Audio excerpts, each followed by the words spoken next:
तो भारत आमको बल देला वेस्टइंडीज को हरैकी कहले कैप्टेन रोस्टन चेस वेस्टइंडीजर।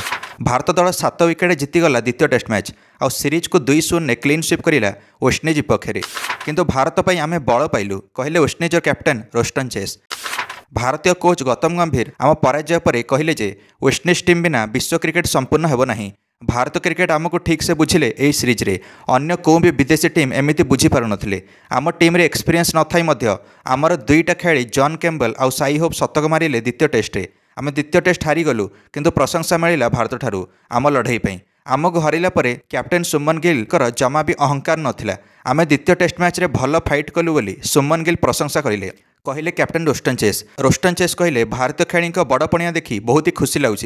मत इंडिया आसिया से भल लगे ना आगुरी आम जो भी मैच खेला जाऊँ आमको सदा अपमान कराला। ऑस्ट्रेलिया भी आम अपमानित होइथिलु। वेस्टइंडीज खेली को विदेशी अंपायर जरिमाना लगे ऑस्ट्रेलिया रे। मते मो बॉलिंग एक्शन पे ऑस्ट्रेलिया रे जरिमाना लगाला। ऑस्ट्रेलिया आम साहाय्य भी करिला नहीं। गोटे अंपायर जो जनक क्यारियर बर्बाद हम यहीटा ऑस्ट्रेलिया चाहूला आउ से कला भी। यहाँ ठीक कथा नुहे से अन्याय करते ऑस्ट्रेलिया रे ऑस्ट्रेलिया अंपायर ता उपर आम वेस्टइंडीज बोर्ड पाखे आर्थिक अवस्था ठीक नहीं। किंतु जो आम भारत आसिलु भारत टेस्ट मैच खेलने भारतर व्यवहार बहुत ही अलग थिला आ बहुत ही भल थिला। आमको जरिमाना बंचेले यशस्वी जायसवाल द्वितीय टेस्ट रे। आम बॉलर जेडन सिल्स रागिकी जायसवाल उपर को बॉल फोपाड़ी देते। जायसवाल आउट होते से जेडन सिल्स पूरा रागिकी बॉल फोपाड़ी देले जायसवाल उपर को प्रथम इनिंग्स द्वितीय टेस्ट मैच रे। एणिक मैच रेफरी जेडन सिल्स उपर जरिमाना लगेदेले किंतु द्वितीय इनिंग्स जायसवाल जेडन सिल्स को देखिले जे दुखित अच्छा बोली। तो जायसवाल जेडन सिल्स को कहले एणिक चिंता करे नहीं तो जरिमाना मु भरदेवी एमती हुए क्रिकेट रे चेयर अप कीप ग्रोइंग। तो जायसवाल जेहेतु जेडन सिल्स को जरिमाना भरचंती तो एमती बड़ पणिया देखी मो भारत खेली उपर खुशी पड़े। आम सीरीज रे सेना हारीगलु किंतु आम बैटिंग और बॉलिंग रे बहुत सुधार आसला एणिक भारत विपक्ष टेस्ट मैच सीरीज रे कहले रोस्टन चेस।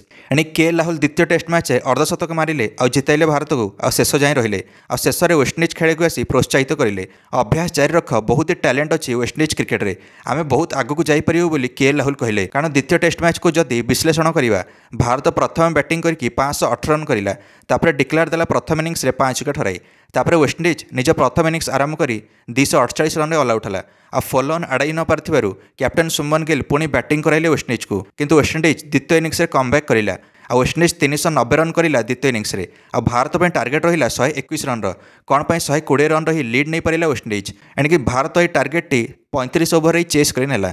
एणिक के राहुल सर्वाधिक स्कोर करें 58 रन द्वितीय इनिंग्स रे। रविंद्र जडेजा पाइले प्लेयर ऑफ द सीरीज से सुमन गिल कैप्टन उपर प्रथम टेस्ट सीरीज जिताइले भारत को। तो कुलदीप यादव पाइले प्लेयर ऑफ द मैच द्वितीय टेस्ट मैच रे।